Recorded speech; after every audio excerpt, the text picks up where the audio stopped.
Hi, everyone. Thank you so much for taking the time to join us this morning. Um, I think we're still waiting on people to join. Once they start to. So we'll kick off in just a minute. We'll just wait for some more people to join the call.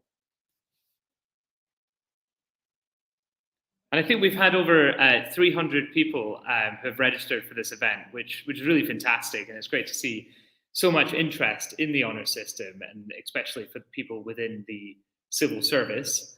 So hopefully we can explain a bit more about how the honour system works a bit later in this presentation, but we'll also be hearing from some really incredible honours recipients who have taken the time to join us today. And just to clarify, this session is being recorded as well. And it will be available on our website probably next week or the week after. And there will also be time for some questions at the end. But if you do have any questions as we go along, please feel free to pop them in the chat bar. And one of my colleagues will try and answer as we work through. Great. So we've got a number of recipients who are going to join us to just share some of their experience, and maybe we can just kick off. So maybe I can start by inviting Philip, if you'd be happy to join us on the call. Absolutely. Thank you, Will. It's really delightful to be here and to share my personal experiences of receiving an honor from Her Majesty the Queen. It was quite a pleasant surprise, just sitting there working away on my laptop, and an email popped up, and it was from number 10, saying, Her Majesty will be delighted if you would give her permission to give you the honor. I was thinking, little old me, give Her Majesty the Queen permission to give me an honor. I just couldn't contain my excitement. Things like this really don't happen to people like me. I'm a first generation migrant from Nigeria, came here many years ago, and I've worked my way through the system to get to where I am today. And it was quite pleasing to be so recognized for the services that I have done in the public service, coming up to 2 decades now, working in DWP, helping to transform the many millions of lives in the UK, working on the financial inclusion strategy, and in a series of other social welfare benefits across the country.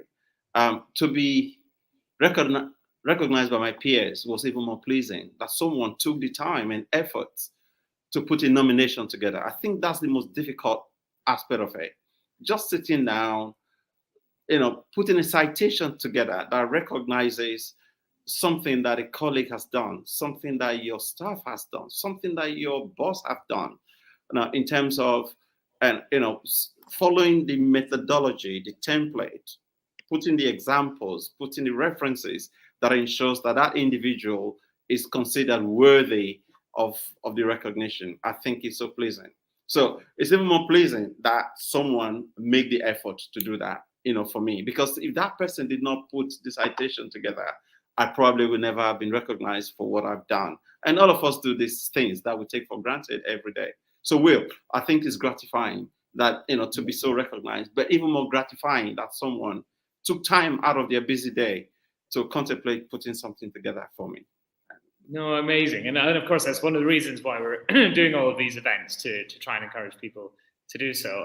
I wonder, just to go back slightly, can you tell us what level of award that you received and when you received it? And I think you highlighted a little bit about some of the work that you've done, and it'd be great just to hear a bit more yes. about that as well. So I was awarded the Commander of the Order of the British Empire, CBE, which is one of the highest state honors. It was for services to the public.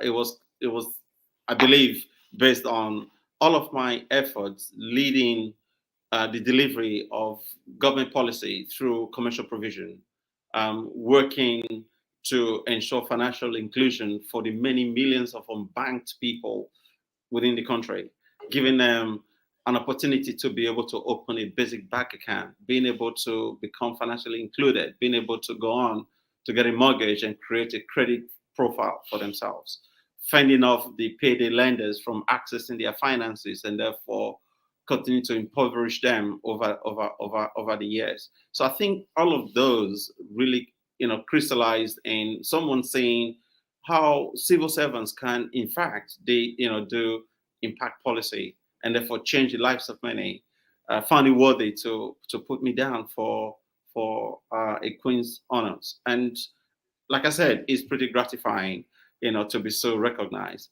but more gratifying that somebody, some bystander who's been watching and observing what's been going on, felt it worthy enough to take time out. I think that's the most difficult bit. I can't overemphasize that. Writing the citation is one thing, thinking through what to put down, how to evidence what the individual has done, and ensuring that they do fit the required, requirements is crucially important. So I don't know who did the nomination, whoever did it. I am eternally grateful for them, because since then, my life has never been the same. The honor haven't just been for me, it's more or less been for myself, my family, and for the communities that I come from. I come from, the BME community, from the Nigerian community, from a church. I'm a Christian, I go to church, and it was highly celebrated by the church. It was celebrated by my community. There were headline newspaper items in the communities that I come from in Nigeria. And since then, people look at me as if I've achieved something in life, which is also gratifying to hear. So I am deeply indebted and grateful to whoever did the nomination. No, that's amazing. It's really nice to hear about the impact that it had at the time, and so it continues to have. I guess just one last question. Again, maybe we can go back to the start, but what was your reaction when you got that letter that said that you? Oh boy, it was like I said, I thought it was a hoax. When it popped up on my screen, I thought someone is playing a prank on me, because it was the last thing on my mind. I was busy working away, and the email popped up. It was during the lockdown, so people were working from home. So it wasn't as if the letter came in the post. It came by email, and I sat there and I read it, and it said, "Do not talk to anyone about this. Do not share it with anyone." I thought, how can I contain this excitement? So at first I thought, it's a hoax, I'm not going to open it. But I couldn't resist the urge to open it. So I opened it, and I could see the logical construct of the letter, that this is quite official. And I started believing that it is real. As soon as it sunk in, I just couldn't believe it. And, in the end, when we had to go to Windsor Castle for the investiture, my wife was absolutely delighted to be, cost me packets, to be honest, because she had to go and buy some designer dress and a designer hat and all the rest of it. And it was a truly glorious day. I've never been so respected in my entire life. The staff at Windsor Castle were so courteous. They were so helpful. They were so, friendly, to a point where I thought, this is great, right? And also seeing the paintings in the Great Hall in Windsor Castle, just walking through the corridors, looking at all the arts and the artifacts, the grandeur of the castle was just mind blowing. And meeting Princess Anne, who did my investiture, and I was quite astounded as to how well briefed she was, because she knew what I had the award for. She knew I had moved from my department to a different department to a different department. She knew what I was doing. She was asking questions about how is cybersecurity, how are you guys coping with cybersecurity in government? And I said, we are, just like everyone else, putting steps to ensure that the government and the country is well protected. So that conversation really got me tricked, because there were several people coming through. She had to remember something, some fact about every single individual. It was quite an act. So I'm really, really grateful to be so honored. Well, amazing. It's such an amazing ability that Princess Anne had to be able to do that. And it'd be great maybe to hear a bit later about some more of like what goes on during an investiture, and ask you a few more questions about your experience.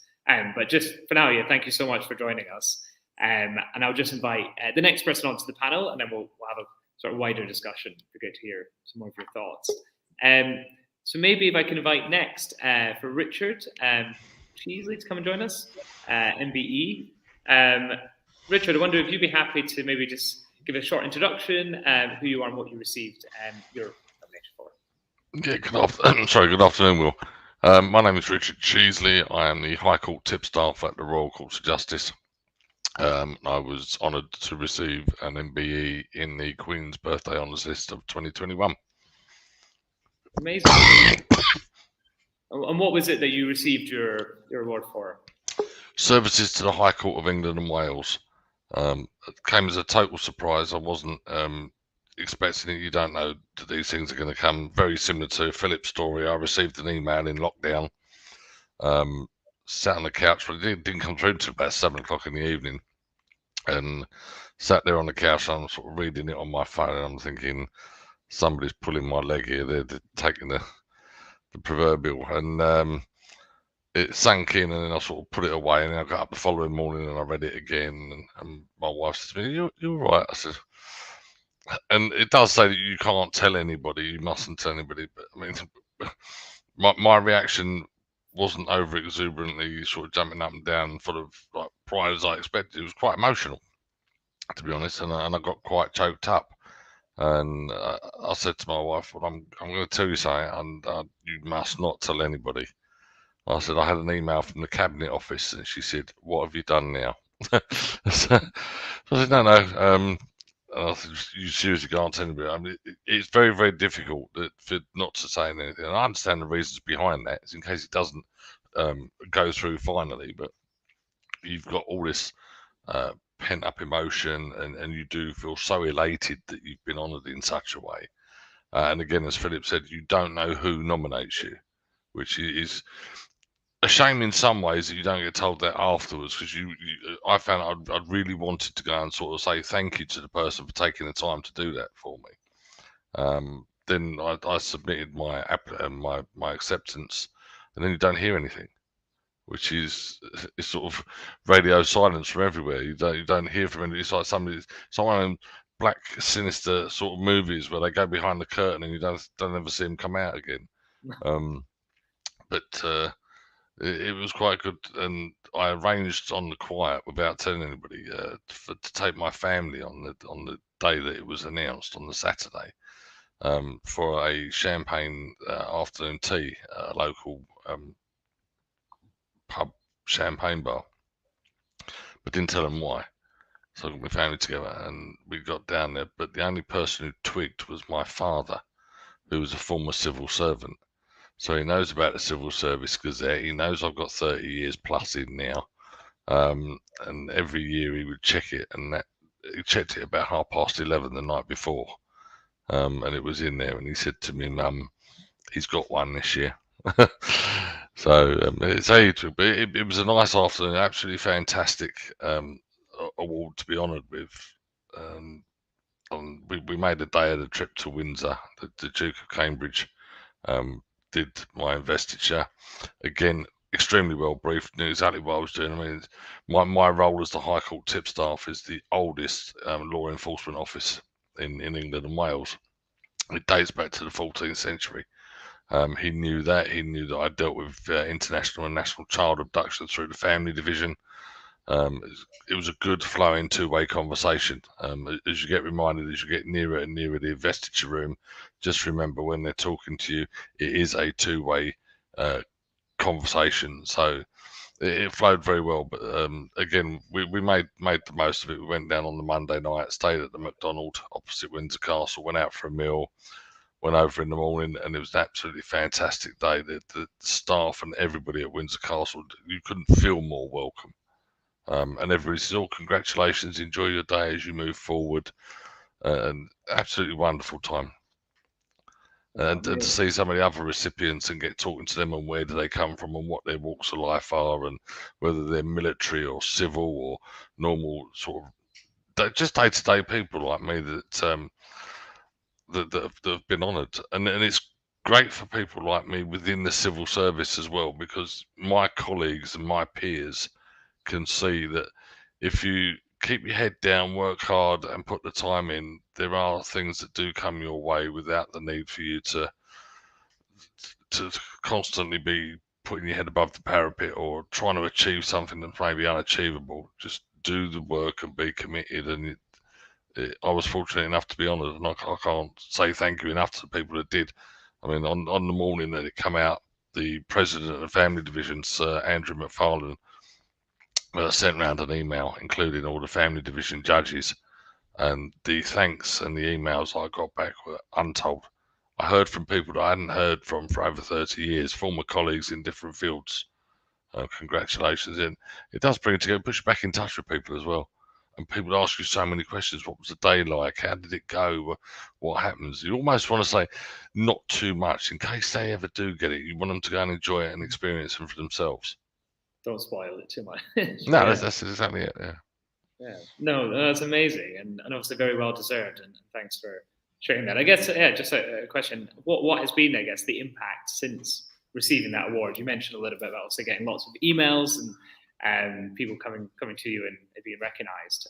But what I guess personal impact, if any, has it had? Personal impact is strange. I mean, obviously, the longer it goes on, my postman now goes, "Oh, MBE, well done, congratulations," and I get letter from the Lord Lieutenant of Kent, where I live, and bits and pieces like that. I mean, it's remarkable the personal impact.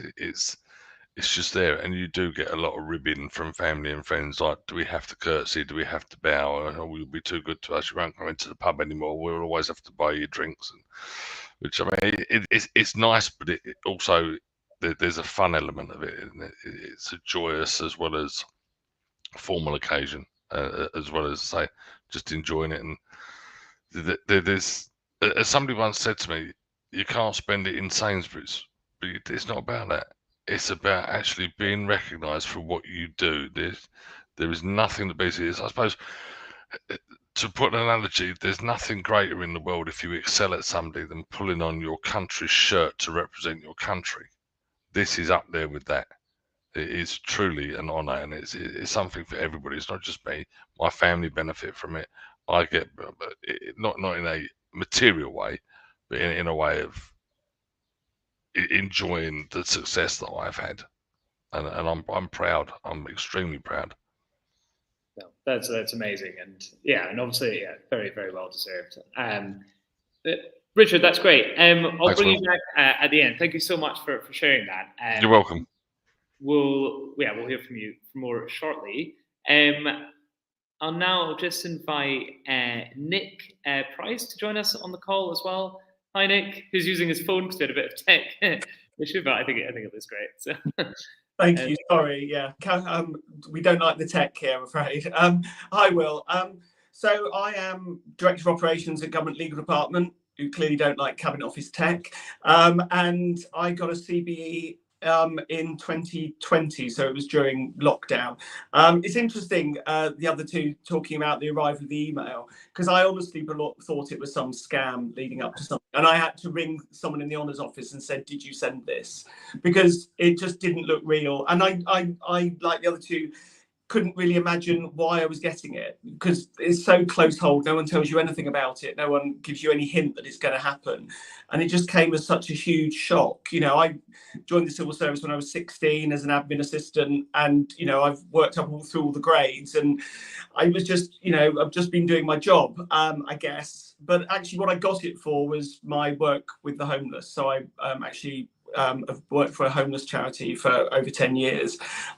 So although it's recognition for my public service, it's also for that work I did with the homeless charity, which is amazing.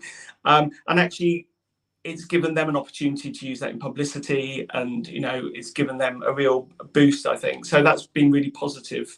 I'd say when I actually was told, I did tell my parents, because they were both 90, and I felt, you know, you got to get it in just in case. And it was amazing. You know, they were beside themselves. And it took a year for me to get it physically. So I got it from the Lord Lieutenant of London, the Tower, which was great.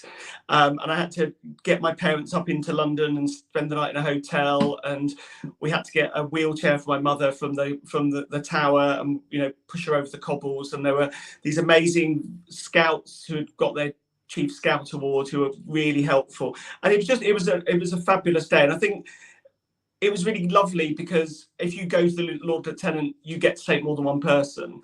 So actually, you know, it would have been a bit of a Sophie's choice. Do I take my mother? Do I take my father? You know, and because of that, actually, last week we went to the garden party. So actually, I dragged them up to London again. And I have to say, British Rail, they don't call that anymore, were amazing helping these two people on and off trains.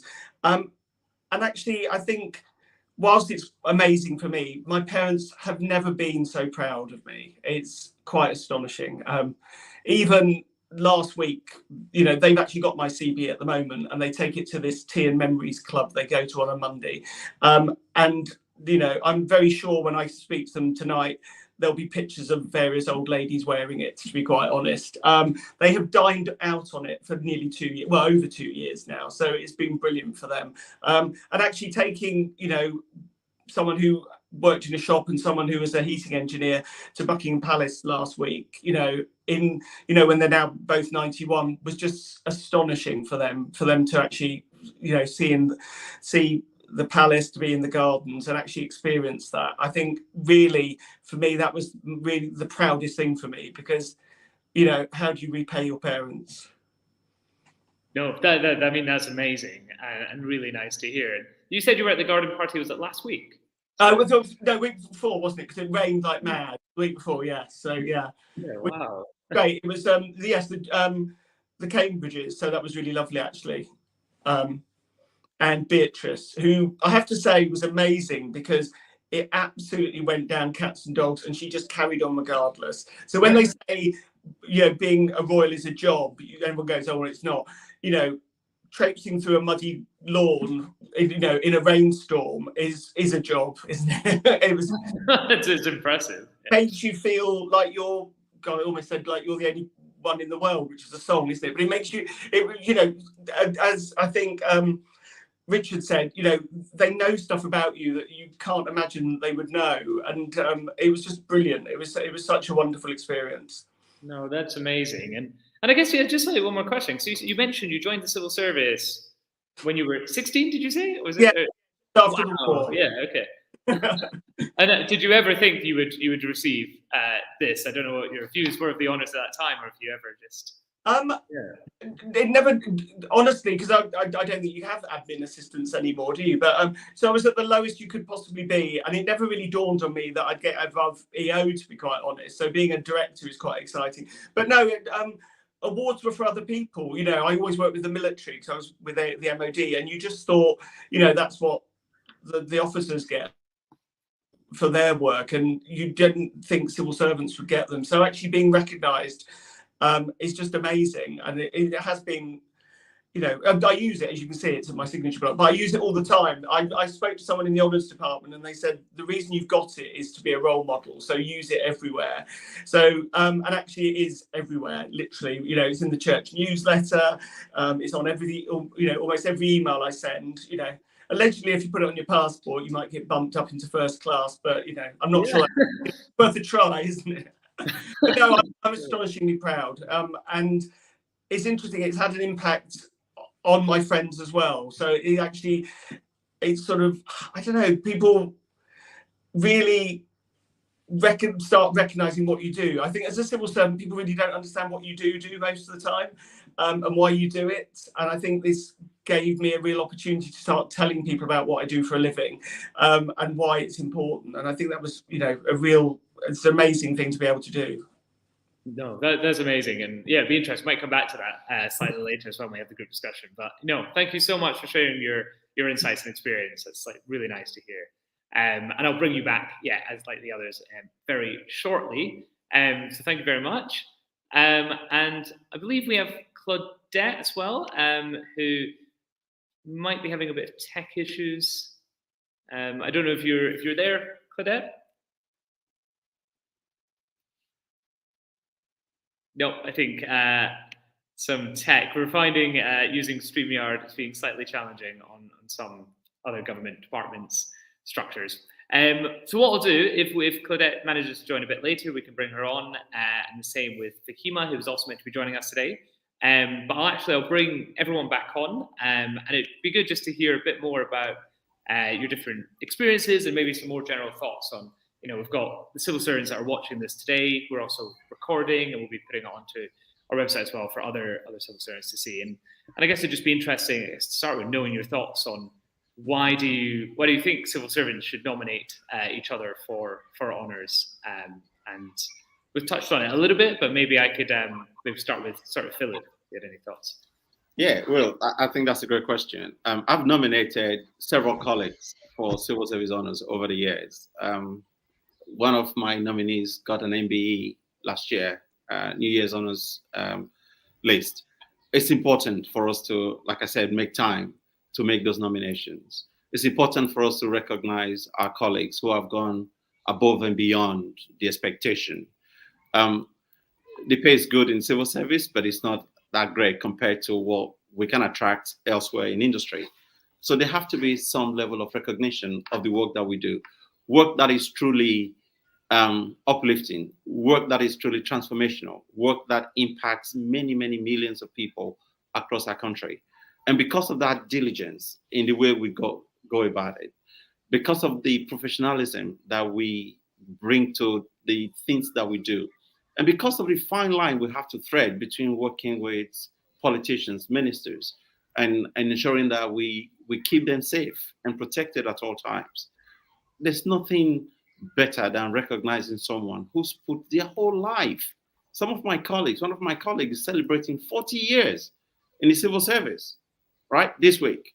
For me, that is commitment, that's dedication. They could have taken their craft somewhere else, but it's just recognizing those smaller things in life that will ensure that someone gets appreciated, gets known in their community for the work that they do, right? So I received 4 letters from 4 different university vice chancellors congratulating me for my honors, right?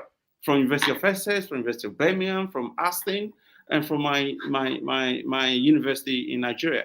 Now it goes really far because people watch and listen to see how their alumni are performing, are doing in life. And since then, I've been invited back to speak at University of Essex, to speak at Aston, to speak at Birmingham, and on what life is like for me working in civil service. And that's propagating the work that we do in the civil service to many more people who may not have been interested in coming to the service. I think that's crucially important. And also, we become role models to people in our communities. Many young people, BME people, look up to me, seeing someone like me from an inner city in Birmingham, being a senior civil servant, being a director in government, and also being given an honor. It kind of motivates them to think that demystifying what senior civil service is like, not just for middle-aged white men, Oxbridge. There are people like me who speak differently, that is also accommodated and included in the way things are done in this country. And for me, that's crucially important. So I think we should make the time to consider putting nominations together for our colleagues. It's not thousands and thousands of words. It's just really putting down what it is the individual has done, providing testimonies as to why you think that they are worthy of the honor, and then send it in. With a bit of luck, it might just get through the system.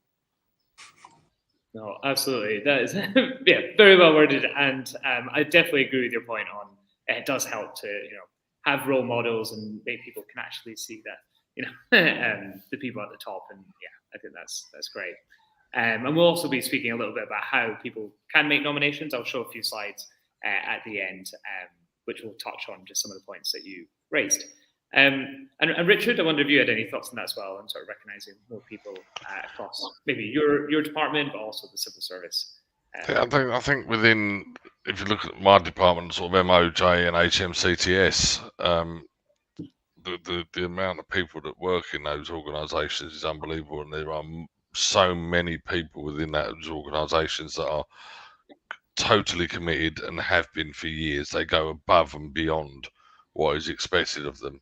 And I know that we have the reward and recognition system and the PID recognition system. Sometimes that just isn't enough for somebody who has been there doing it day in, day out, and that almost becomes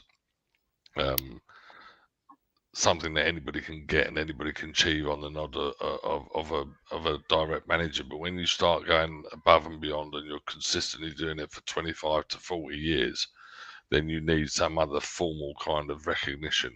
And I think the honours system, it's unique in the way that it works. It does recognise people who truly deserve to be recognised in a different way, and it's a motivator. People see their colleagues and their peers being awarded MBEs, OBEs, CBEs, they aspire to achieve. They take a different attitude. I mean, I have people say, "Oh, what did you do to get that?" Well, I kept my head down and I kept working and I kept pushing for 30 years, and not in an adverse and outwardly way. I just do. To me, is one of these people who says, "Oh, that was good. It's my job. It's what I do." There is nothing wrong with going the extra mile and taking time to get somebody a result, whether it be a litigating person who's unaware of how the court service works, or whether it's the Lord Chief Justice who needs help with a ceremonial issue. You're there. Do the extra half an hour. Do the extra hour. Go to the extra meeting. Do it out of hours. I mean, I work 24 hours a day, 7 days a week. I'm on call all the time, and yeah, it's what I do. But it's nice to be formally awarded an honour because I've achieved, I suppose, not only what was expected of me, but above and beyond. And there's nothing more pleasing when somebody does come around and pat you on the back and says, "Well done, there you go, you can have that." And people can aspire to it. They say to me, "Okay, you've done that. That's all you've got to do. Keep your head down and stay for 30 years. Unfortunately, the civil service, when we look at the up and down periods of civil service, bleeds good quality staff. We lose them because they either get disheartened, the pay is insufficient. To me, it's never been about money. I don't do this job for money. You cannot do the job that I do for money. But when there are awards at the end of it that you can see are there, it's worth sticking around and it's worth trying to achieve it in the end. We need to keep these systems and these honour systems in place to stop us losing quality staff and quality experience at an early stage. There are so many times when we look around. I mean, I certainly have at the Royal Courts of Justice over the last 30 years. I've looked around when there are times when VEDS has been offered or early retirement's been offered, and quality experienced people take it and we lose it and we have trouble replacing it. More people see the honours system working, the more I believe they will say, "Well, I have got a career here. I've got a career that can mean something and have some kind of impact." Not everybody will get an honour, but it's something to work forward to, and it's something to say, "I could achieve that, and all I have to do is a day's work." And that's what anybody should go to work to do. Achieve a day's work, shut the desk up when you go home and say, "I achieved something today. I'm pleased with what I did." And if you end up with an MBE, OBE, CBE, or knighthood, or you get to be invited for some other reason, you shine for the department, but more to the point, you shine for yourself. It's a personal achievement, and people should aspire towards it. No, that's amazing. And I think, yeah, no, absolutely. And it being an incentive, I think we should also make sure that we're recognizing, people that might not be in the civil service as long, but yeah, definitely recognizing their work and the impact that they're having. And for those people that have definitely been there for a lot of their career. And I definitely pick up your point as well on the going above and beyond, which clearly all done in your role. And Nick, you also mentioned your work working with the homeless as well, and the homeless shelter, I think you mentioned, and outside. So really recognizing that is definitely key. Nick, sorry, Will, can I just say, I think that people who are civil servants that get honours for their work outside of the civil service, that benefits the civil service. People who get honours for within their work within civil service, as I did, that also encourages and approaches and from outside entities to come and say to me, "Oh, you've got an honour. What did you do? How did you do it? How can we bring those ideals and whatever within our system?" And I say to people, you may be a private entity, you may be a Tesco's, a Sainsbury's, or a Mishcon de Reyev type firm of solicitors, but you can all apply for your staff to get honours if you feel they've achieved something and done it, and that's the way it should work. No, absolutely. Definitely agree with that. Nick, yeah, I wonder if you've got any sort of other comments that leads on from. I think I'm just carrying on from what Philip said. I've only ever nominated one person, and they got it. So either I'm a really good drafter or whatever, but actually I was really gratified. They don't know it was me. I don't think they ever will, because that's part of the game.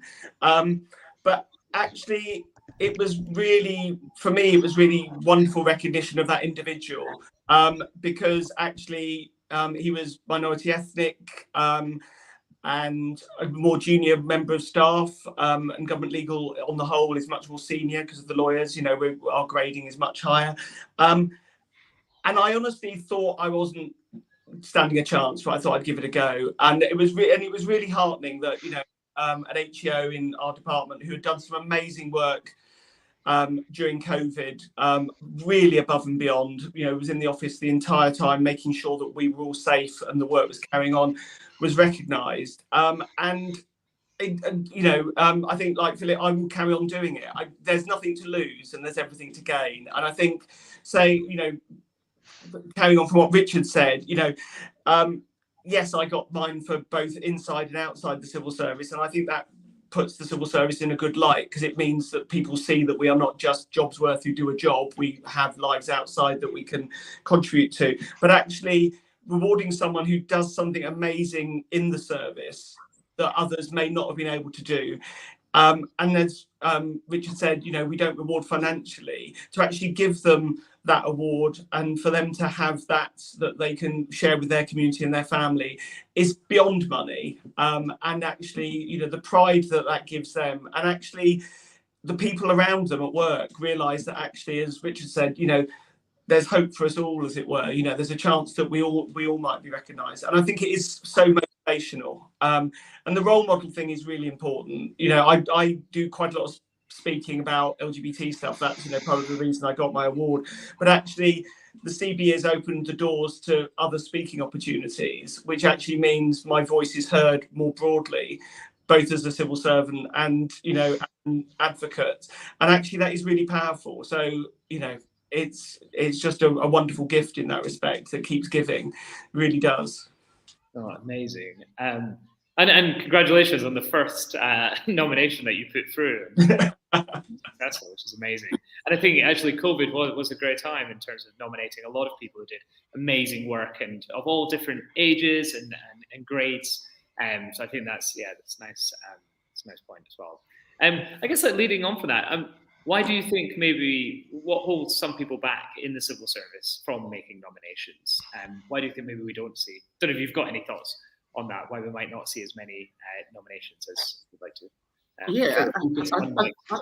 I think it's largely ignorance, fear of the system, not knowing how to go about putting the nominations together, thinking that the contribution has to be ground shattering for it to be able to succeed in getting through the system. I think my advice is, it doesn't matter how minuscule the contribution is, put it down, write it down, do some research. Go on Google. We all live our lives on Google these days. You can find, what someone had for breakfast on Google, right? Go and do some research on the individual. Find out what it is they do at work or in the community, right? If they have friends, speak to them. Try and find out more. Put all of those together in a very systematic way, and 9 out of 10, you probably will be able to get through it. I think it's the fear of not knowing what to write and how to write it. It doesn't have to be written in Oxbridge kind of language. Just write it the way you see it and present the facts and the data as to why you think that individual qualifies to be so honored. And I think you'll get through the system. No, absolutely. I think that's great advice. And definitely the point about, it doesn't have to be written in a certain way. Just tell us the story and, try to avoid jargon or, acronyms. Just tell us the story of what that person's done and why it's extraordinary. I don't know, Richard or Nick, if you had any other thoughts or you agree with I also think that people don't understand the process of how, when they say they have to give a short citation and a long citation, they read that and they're gone. They don't want to look any further. It's going to take me ages to do this. If you know enough about somebody that you've recognised them, or you personally have recognised what they've done, then if you just take 5 minutes to sit down and work it out, right, I know the person, I know how long they've had in service, I know where they started, and you'll be surprised how much you can get out of somebody. They can unknowingly give you the information and write their own citation. I mean, there's one lady that I've been talking to ever since I've had mine, and we meet together and we have a catch up once every month or 6 weeks, and I've dropped in certain questions, and I'm building a profile of this lady because she certainly deserves to be put forward for an honour. For the work she's carried out, not just over the COVID period, but in general, and the type of person that she is, the manager that she is, the motivator that she is. She's got a nothing's too much trouble attitude. Oh yeah, we can get that done, or if we can't, we can go and find someone. She's got that full-on achieve attitude, and she certainly deserves to be put forward. And I'm hoping that by the end of the summer, I'll be able to sit down with the pack and at least put something together. If she gets it, she gets it. That's fine. If she doesn't, then maybe I need to look at it again and put it in again. And I understand that you can submit the same person more than once if they're not quite there. What I wanted to ask is, if somebody doesn't get one, does the person who nominates them get feedback and say, on this occasion, no, because, so that you can possibly improve the next application? So we try to. The problem is sometimes there's no feedback. It's all in a discussion. So the committee members sift through like about 100 or a couple hundred nominations. So sometimes there isn't necessarily feedback. Although what does happen is sometimes when committees they might see a certain nomination and they'll think, this person is great, but maybe this isn't the right time, or maybe there's something missing. And in that case, they go back to the person that made the nomination and they say, this is what we would like to see. And some more evidence, and then they might get put forward again. So it depends. Is essentially the answer to that one. But yeah, no, that's great. And I think your wider point as well, Richard, is that you know someone who's deserving of an honour, and I think everyone does. I'd really take a guess that whether it's our colleagues, but also in our community, there's always someone that we all know is amazing, and it's great that you're putting together that all the things that you need for that nomination, and I look forward to seeing that one come through. Nick, I don't know whether you had any thoughts on that as well. I guess the only thing that I'd add is it's not about what they do, I guess. It's about the contribution. It's about really highlighting what it is that they've contributed that makes them stand out. So it could be, it can be work related, it could be, charity related, whatever. But it's about how they've impacted society, even local or nationally. And I think that's where in the past, certainly when I was in MOD, we didn't even put people forward because actually you think, oh well, they haven't done anything good enough. Well, it's not about the good enough. It's about how is what they've done impacted and made society better for us. And I think if you keep that in mind, and actually if you do what Philip says and then stalk them on the internet, it's very easy to actually come up with really quite a good narrative. It's really straightforward, isn't it? And I think that's the thing. It's about what is the contribution. Yeah, no, absolutely, and really demonstrating that sort of what makes them the reason they're going above and beyond their colleagues, and really highlighting that, and it being timely as well, making sure that it's still a relevant nomination and not waiting until someone retires to make that nomination. Really just trying to do it while they're doing the work that they are. That's great. I think we'll open up to audience questions in a second. I just like one last question, I guess, for those watching today who are considering nominating that person that they know who's amazing. What would you say to them? Any words of advice or any thoughts for doing so? Just do it. If you really think the person warrants to be honoured, and you are convincing in yourself that person needs to be honoured, do it. Don't be afraid that they may not get it on that occasion. If you feel there's a genuine belief there that Mr. or Mrs. or whoever X deserves that honour, and you've got enough material that you're aware of, do it. Don't hold back, because they might miss out. No, amazing. Absolutely. Just do it. But also try and find out a little bit more about the individual, what they do, how they've done it, Find out people who know them. I remember many years ago, I had to put a nomination in. This going back about 15 years now. And I went to speak to the local parish pastor of my colleague to find out how that individual works for the church, for the community. And they gave me loads of materials that made its way into the citation. There's no way I would have known anything about that individual unless I went to that church. And I only knew about the church because he invited me to a dedication that he did at some point. So get to know the individual, find out people who know them, because the more evidence you're able to put on the citation, the more the likelihood that they're going to get it, right? So make some time, invest some of your time in getting to find out about what makes that individual who you think they really are, and you'll be truly surprised as to what you will find. No, amazing. And I think speak to your HR or your honours team, because you're not in it alone, and they know, what needs to be written where and how it should be worded. They do a lot of them, even if you're a small department. I think so. Don't do it in isolation. If you've got someone you think is worthy, actually speak to them and say, actually, how do I go about this? It's not about you having to do all the research, because they will help you, because they certainly helped me amazingly with it. And amazing. Yeah, and yeah, do approach your honours secretariats and teams within your department, and you can always reach out to us in the Cabinet Office as well. No, thank you all so much for sharing your experience and advice. I think that's been super helpful, and I'm sure those watching would say so as well. Just to open the floor, I guess, for any questions. If you've got anything that you'd like to ask our panel, or anything about their experience of receiving an award, or anything about honours in general. I think I can see one question, which, as a recipient, do you get to read your citation? I can just give the answer there that you do not get to see your citation, but I don't know what information did you get.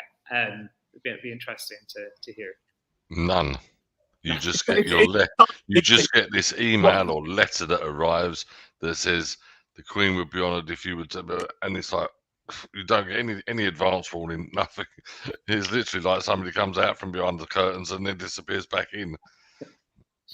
Yeah, and when you're actually awarded, someone reads it out, or of a sort of a medium length one, but you're so sort of in awe of what's going on, you don't really listen. Because I certainly heard everyone else's, but didn't really remember mine. And actually, my father then said to me afterwards, "Oh, I never realised you'd done X or you'd done Y."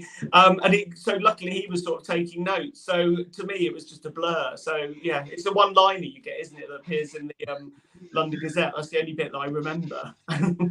You're lucky, Nick. At Windsor Castle, mine didn't get read out. My name was read out, and I was presented with my medal. So I don't even know what it is that I was not. I would give anything to know who nominated me and what the citation is about. We do sometimes get a lot of emails asking for that, but obviously we cannot tell. But we get a lot of emails. Come on, just tell us. And it's the same question everybody asks me everywhere I go. What did you get it for? For public service. Yeah, so I think part of it being that anonymous process is what makes it so great. But yeah, that's really interesting to know that you don't get much information at all, and then maybe you get a phone call where someone might go through it at a later date. I think that's if you agree to publicity, someone gives you a call. And is there any other questions from anyone in the audience? I don't think we've missed any. Oh yeah, has receiving an honour encouraged you to nominate someone else for an honour? So I think Nick, you mentioned that you've made a nomination, and Philip as well, and maybe I don't know how many nominations you've made, Philip. It sounded like more than one. I've made quite a few, and quite a few have made it, and a couple haven't made it. So there's no art to it, and I use the same formula for writing my citations. So I think it just depends on the evidence and who is sitting in judgment of those citations when it gets presented. So honestly, it's just potluck. Give it a go. You're not going to lose anything. The individual is not going to lose anything by just making the efforts to put something together. In any event, you're making someone's day, right? I became like a local star in my children's school. All of a sudden I was a nobody before. And then my daughter said to the teacher, "Oh, my dad was given a CBE in the Queen's birthday honours place. And the teacher looked at her as if she had two heads. How dare you talk about your dad have a CBE? Those things don't happen around here. She went straight on Google and typed my name in, and lo and behold, it was there. So you will make someone's day beyond the immediate person who is receiving the honor. So give it a go. No, that's amazing. Richard, I don't know if you're obviously in the process of making a nomination. Is that your first time doing that? Or? Oh yeah, without doubt, it's my first time of doing that. I mean, I've looked at it at several occasions over the years, even before receiving mine, when I've looked at certain members of staff across the court service and thought that person absolutely deserves one. And this is the first time I'm actually going to carry it forward, because again, it was a case of a short citation, a long. It was off-putting, and it also came at a time for me where I didn't really have the time to do it justice. Too busy work, just snowed under, and it didn't come around again. But this time, my diary's a lot. I mean, it's busy anyway, but I mean, it's easier for me to do it. I can jiggle around things more now and pick out time to do it. So yeah, I mean, it's the first time I'm going to do one, but I certainly wouldn't put me off for doing a second one afterwards if there's somebody out there that truly deserves it. And why not? As you've heard, it's a case of people turning into stars overnight. It's like my granddaughter says, "Oh, do you get to go on TV and things like that?" I said, "No more than I have done before." No, so she's in awe of it. I mean, she's 12, and it's like, "Oh, what does that mean?" And we sit down and we spoke to her and said to her what it was for, how it was done. And I mean, if it had been different times when, I mean, a colleague of mine got one a few years ago, and he took his wife, his son, and his grandson to Buckingham Palace. Unfortunately, we was down to you could only take one to Windsor Castle, so obviously I took my wife, but I would have taken my granddaughter certainly for the day. But it wasn't to be. But we've had an enjoyable time off of it. Certainly, I'd go and nominate people. Yeah, why not? Amazing.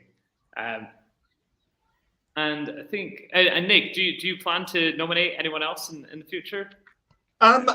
Yes, actually, but mainly because of Philip being so successful. Because I was successful first time. I think I'll certainly give it a go. And I think now that I understand the process more, having been through it from the other side, I sort of realise that nothing ventured, nothing gained. And I think it's a really amazing way to reward people who have gone above and beyond. So no, absolutely, I will, for sure. No, amazing. What would be helpful is. So sorry, Will. What would be helpful if Philip seems to have had a great deal of success with his citations. If he shares the secret of how he formulates them, that would be really helpful. Yeah, we should do a session with both of you. It's really easy, honestly. It's easy to get through it. It's just being able to write in understandable language, evidencing what you're writing, and I think that makes it. Yeah. No, absolutely. And how long does it take you to write a nomination? Are you able? I don't know if. I think it's a build up to it because I'm a researcher at heart. So I would do my research. I would do my homework. And I will put all the evidence together before I start putting the sentences together and slotting them into the question that I've asked. And I'll go back to the guide because you guys really do provide really useful guides. What a good citation looks like, what not to include in the citation. If you follow that guide to the letter, your chances of success is more or less guaranteed because you can self-edit to ensure that you're hitting the right keynotes in the citation, that anyone reading it will see the impact that individual has made to society. No, that's amazing. And that leads me on very well, actually, to the slides I'll show in a second. I just want to, there's just one final question, which is, can more than one person team up to write a split nomination? So, no, it is one person has to put the nomination together, but you can request supporting letters from other people, or you can get information, as Philip was saying as well, from different parties doing your research and then putting that in, but it has to be an individual nomination. Well, I'd just like to, because I'm only just going to run through a few slides just to finish off, but I just want to say thank you so much to Richard, Philip, and Nick for taking the time to join us You're today welcome. and sharing your experience. I think everyone agrees, like, very obviously well-deserved awards, and it's great that you're using it to nominate others, but also to speak about the system and become role models in your communities. So that's amazing to hear. So thank you so much.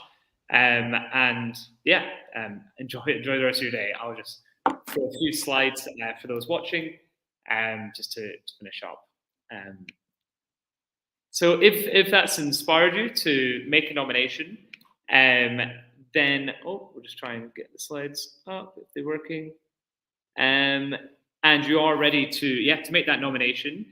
Just to reiterate, I think some points that also Philip was making is just to highlight what each of the individuals done. So the 3 points we always recommend trying to include in your nomination is just demonstrating that the individual has made a significant contribution to either within their workplace, society, or community. Highlight how they've gone above and beyond expectations, with some how you can demonstrate that, and how they've had a positive impact on society. So just think about those 3 points when you're putting your citation together, and it has a good chance of hopefully being successful. And just to reiterate, all nominations must be confidential. So if you are doing a bit of research or you're approaching other people to potentially write a supporting letter or just to provide you with information, just make sure that's, you keep discretion and that it's confidential. The person who's being nominated cannot know that they're up for consideration at any point.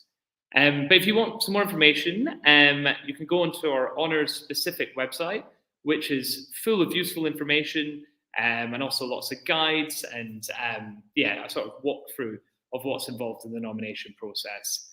So that's honours.cabinetoffice.gov.uk, and you can also reach out to us on the email address there. And we have obviously lots of other events taking place this week. So if you enjoyed hearing from our recipients today, then we've got lots of other panel events with a lot of other recipients. And we also have a nomination and citation writing workshop tomorrow. So if you're ready to make a nomination, then do check that out at 11:15 tomorrow. And then straight after this event, we have a Who Wins an Award panel. So it's some other recipients from all across the UK in very different sectors who've been nominated. And there's also a history talk and then a special guest panel later today with Jay Blades and Mr. Motivator. So do come and join that. If you do have any other questions, do reach out to us. But thank you very much for taking the time to join us. And thanks to our panelists again. So enjoy the rest of your day. Hope to see you in an event soon.